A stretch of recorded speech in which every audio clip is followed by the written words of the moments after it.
Gi anti tusu kwa data mfuma longo mfuma dibu.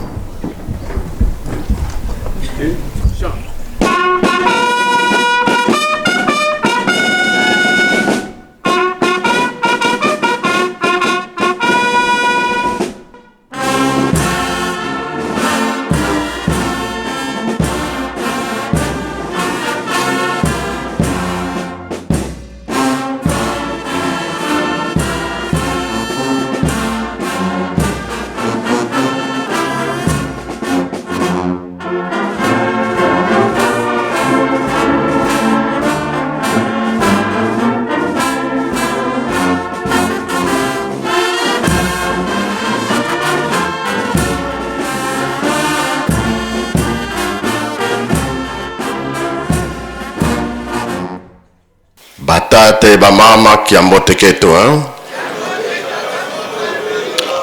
Aboyi tukolere tuteze le fiuti na kombo tata mwana pe tata molimo santo oyo balobi na biso yango nde tosala ntongo ya lelo toza na ntinsani batata na bamama mpona majutu.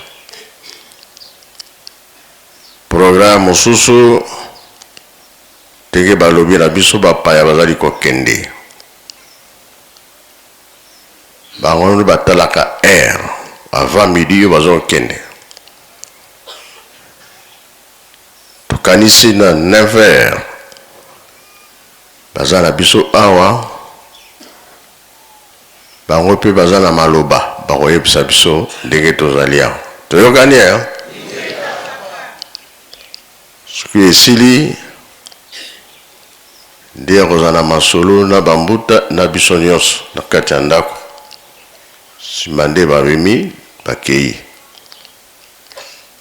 bango bazolanda air bamosusu lobi bakovoyage directement tobosana RT ata bimi moke oya juste 9h ozali awa bango balingaka ba retard te bamontre ezali no na maboko tokolanda air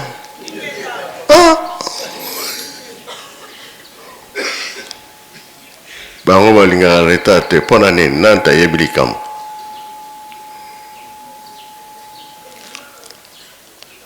barataka masuwa ya nani ya Noe yango balingaka so retard te me biso bato mwindo bapeso ere yo koya na retard eza bongo mpe bongo te bamontre eza na maboko no bon tokorespecte bon topanzana nanu te tozela bango pour lelo bakoya basolo na biso ensemble nsima nde baza na basolo na biso bambuta nsima bake na bango lobi basalaki nde bavisite to respecte heure nayebi kutu te soki bayaki na bango baye nanu te nanu te tosilisi boye na kombo ya tata mwana mpe tata molimo santo amen.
Kimangisme, oyez! Kimangisme, oyez! Kimangisme, oyez!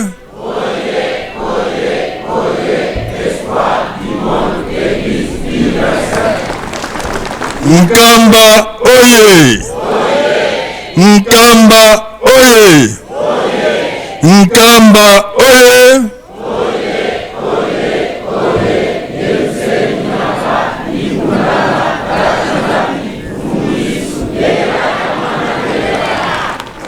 Papa Simon Kimbangu Kyangani, oye!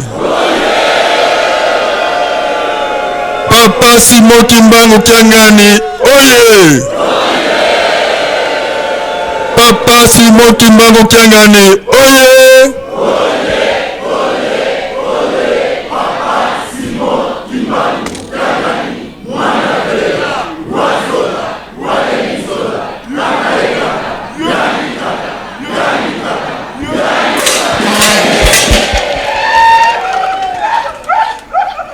Merci beaucoup. Tout ça est tango. Batata bamama bandeko. Biso nyonso toyebi. Toyambaki bandeko bafro descendant du bassin du Congo océan. Bana mokolo ya yenga bayaki awa pe séjour na bango eleki bien lelonde mokolo ezali te bazonga.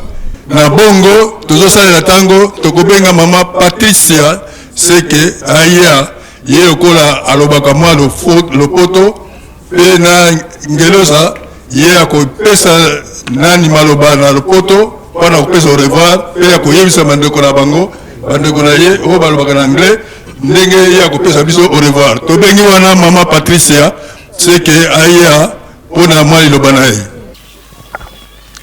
Esengo, merci beaucoup. Papa Simon Kimbangu Kyangani, merci beaucoup. Nous sommes très honorés, nous sommes très heureux d'avoir été reçus ici, en Kamba. L'accueil était chaleureux, l'accueil était parfait, c'était super, c'est vraiment l'Éden ici. Nous avons apprécié la beauté de la contrée. Nous avons apprécié les merveilles de la région quand nous avons fait notre tour hier. C'était merveilleux, c'était beau. Nous avons vraiment, avec les Afro-descendants, réalisé que le Congo, c'est l'Éden. Le Congo, c'est le jardin d'Éden.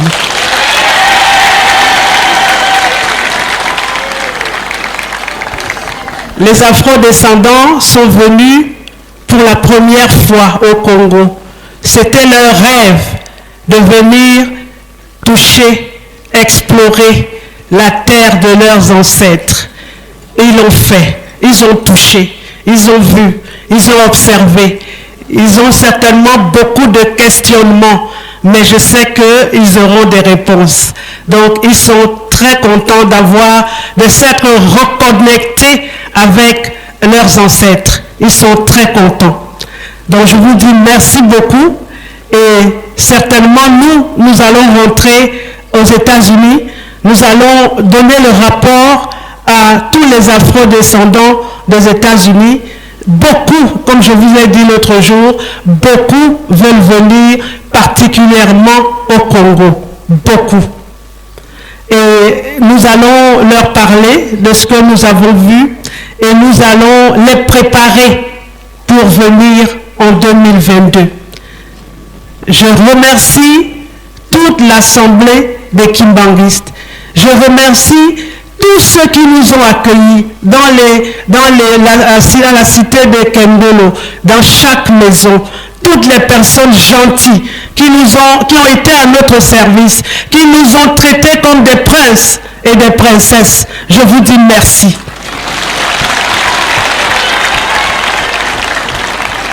C'est ça l'hospitalité africaine. Nous avons encore ces valeurs fortes que nous retrouvons ici, les valeurs de respect, les valeurs d'ordre. Nous avons été impressionnés par l'organisation, l'ordre. C'était extraordinaire. Et je pense que si toute l'Afrique adopte le modèle de l'ordre, de l'organisation, l'Afrique va se relever rapidement.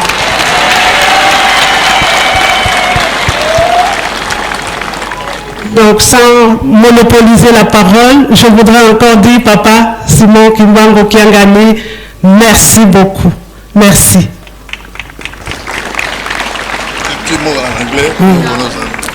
So just to summarize a little bit what I just said to Papa Simon Kimbangu Kiangani, I was just thanking them for the warm welcome. I told him that we, the Afro-descendant, came here.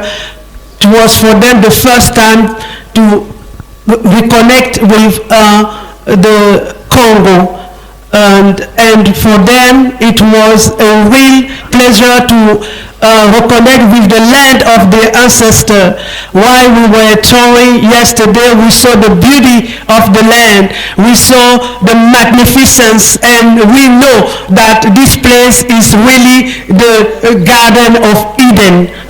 And I also thank all the people, the beautiful people of Congo who welcome us here in Kamba and at the city of Kendolo. They were so kind. They were so respectful, and we can see that in Africa we still have values of respect.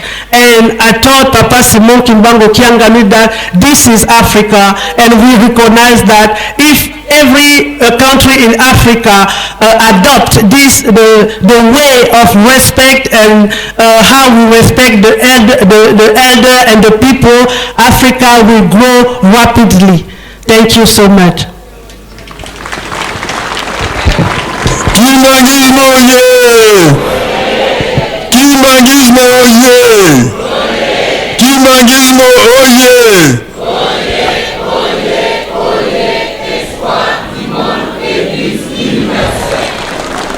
Toyoki to toyoki te. Toyoki to toyoki te. Tika totonda mayema masili kopesa biso na kombo misato ya bule. Na kombo ya tata. Mwana. Pe molimo sato.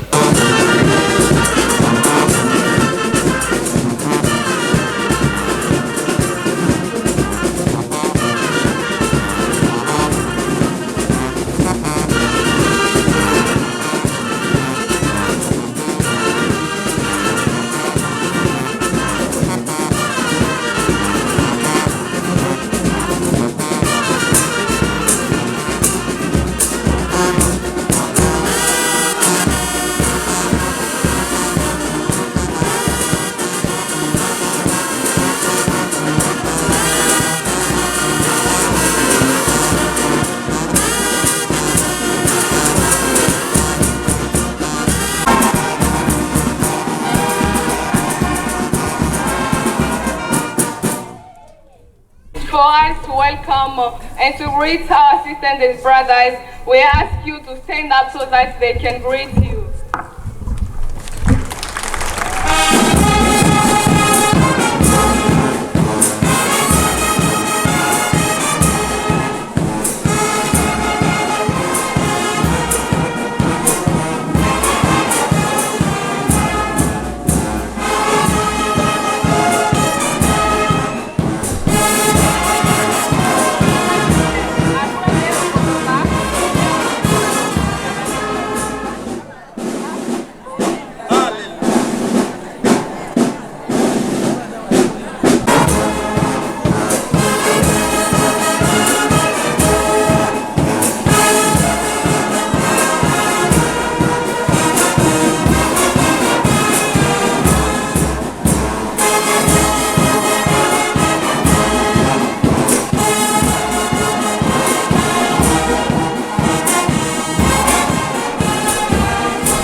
Kopesa bango mbote. Et ce n'est qu'un revoir. Mbote na kombo misato ya bule. Na kombo ya tata. Mwana mpe molimo centre na bandeko na biso po te bakota baya mama baya papa. We are asking for our sisters and brothers to get inside, so we are going to talk to our God, Papa Simon Kimbangu.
Kembote mingi mweni mzambe mpungutuleni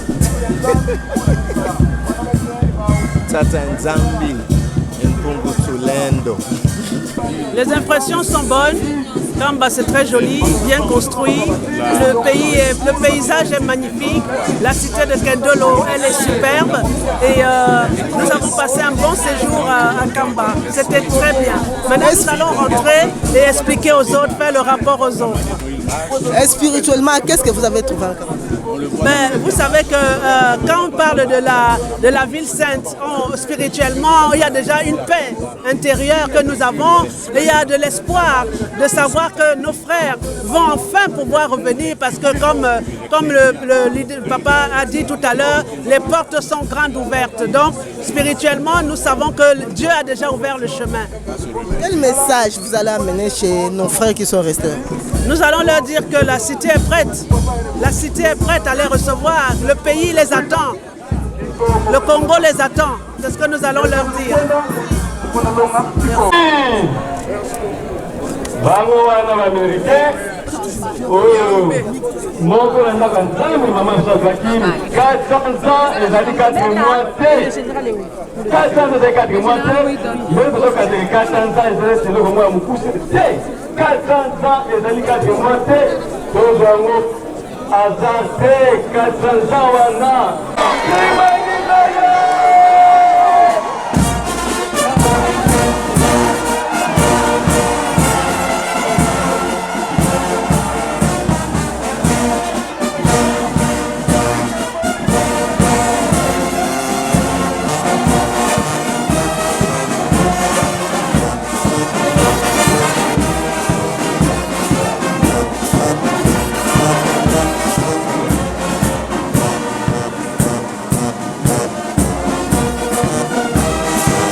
biso. Tala bana na yo basili kokota na mabele na yo awa na Luila. Minute yo bakosala otongonga bakosala awa. Yo bongisela bango papa oyo ezali awa opesaka bana na yo. Tosengi kisi pamba te okokisili biso olobaka na biso. Bana pe molimo sana. Amen. Amen. Merci.